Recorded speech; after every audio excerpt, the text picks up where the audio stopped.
بفرمایید. استاد درباره نوجوانان سوال دادنی بودم که بسیارتر همین برادرها هستن خطی ما همه چیزا مثال خوب درک نمیکنن نمیفهمن. میخواستم که از زبان شما بفهمم با شما به نهایت اعتقاد شما بلند است.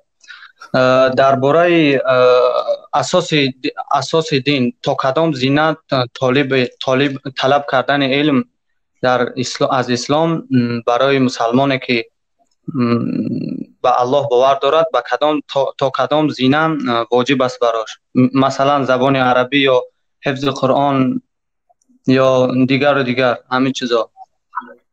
خب سوالتون سوالی بسیار جوابی وسیع میخواهد، لیکن یک برادرم از شما پیشتر پرسید که من خودآموزی کردم میخواهم چه خیلی راه هست. خودآموزی نمیشد گفتیم، لیکن دو نوار ما گرفته گوش کنید. چگونه علم آموزیم رقم 1، چگونه علم آموزیم رقم 2 در همین کانال است. 2 ساعت است، همون گرفته گوش کنید، خیلی معلومات حاصل میکنید. اما برای یک آدمی عامی، یک آدم نمیخواد علم دار باشد، عالم شدن طالب علم شدن نمیخواد، ولی یک مسلمان عادی است میخواهد به قدر امکان علم گیرد. علم برای هر یک مسلمان مرد و مسلمان زن فرض است.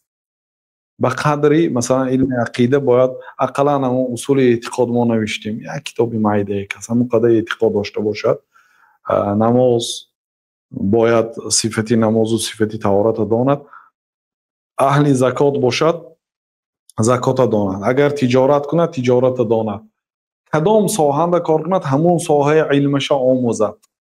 یعنی شریعت داده، مثلا نکاح و طلاق باید این احکامش داند هر یک آدم.